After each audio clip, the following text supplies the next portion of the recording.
Hello everyone, welcome back to our channel with a new video.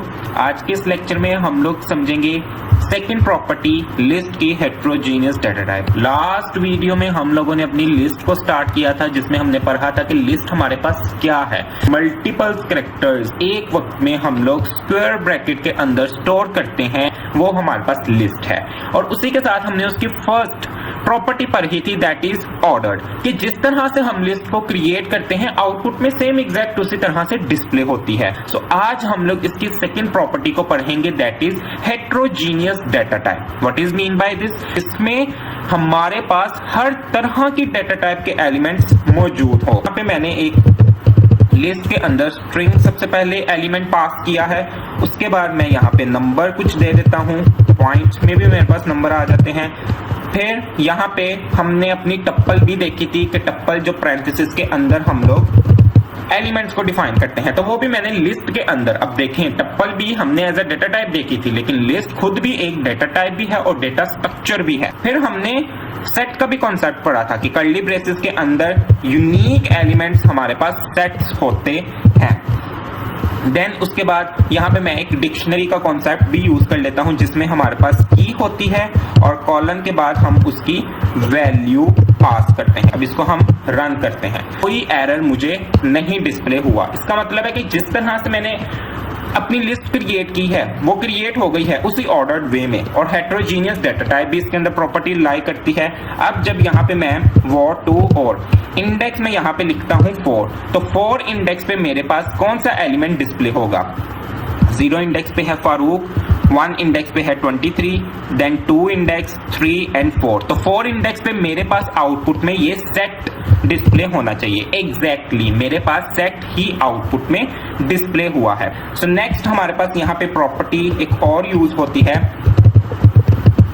That is duplication allow, कि क्या list के अंदर duplication values allow होती हैं, हो सकती हैं। तो उसके लिए यहाँ पे हम एक और वेरिएबल क्रिएट करते हैं और लिस्ट में मैं यहाँ पे मल्टीपल्स कुछ एलिमेंट्स दे देता हूँ।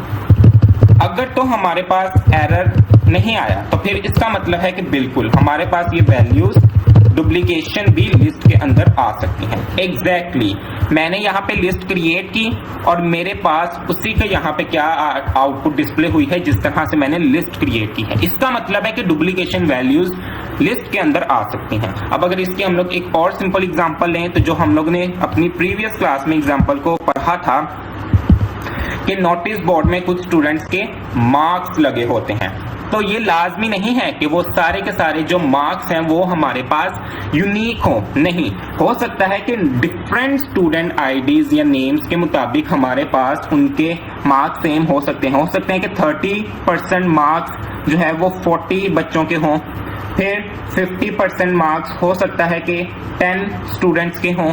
तो अब ये मार्क्स की वेटेज सेम है लेकिन वो स्टूडेंट डिफरेंट है, लेकिन डुप्लीकेशन हमारे पास आ गई मार्क्स के लिहाज से। तो यही हमारे पास कॉन्सेप्ट लिस्ट का है कि जब हम लिस्ट में उन मार्क्स को क्रिएट करते हैं तो हमारे पास फिर वो डुप्लीकेशन अलाउ की प्रॉपर्टी में इन्वॉल्व करते हैं। लेकिन एक बात कि यहाँ पे ठीक है, मैंने यहाँ पे मल्टीपल एलिमेंट्स जो है वो लिस्ट के अंदर स्टोर किए हैं, तो क्या इनका इंडेक्स भी डिफरेंट होगा?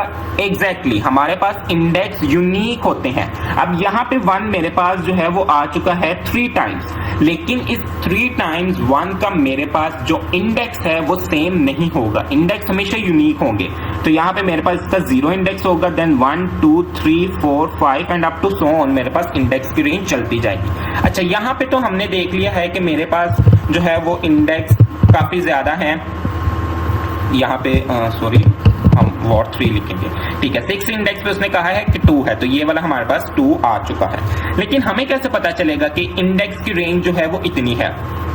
चलें, यहाँ पे तो हमें पता है कि हमारी लिस्ट बहुत ही छोटी सी है, लेकिन अगर हमारे पास लंबी लिस्ट हो तो फिर उसमें हम इंडेक्स को किस तरह से याद रखेंगे? तो उसमें बेसिकली हम लोग फिर यूज कर लेंगे अपना लेंथ का लेन मेथड हम लोग यूज करेंगे, जो इसका लेंथ फाइंड आउट करने के लिए किया जाता है। लेन लिखेंगे और इसके पैरेंथेसिस में हम वो वेरिएबल नेम पास करेंगे, जिस तरह मैंने वर्ड 3 यहाँ पे पास किया है। तो उसने मुझे क्या कहा है कि इसके 11 जो है वो मेरे पास एलिमेंट्स मौजूद हैं। इसका मतलब है कि इंडेक्स की रेंज 0 से स्टार्ट होगी और 10 तक जाएगी।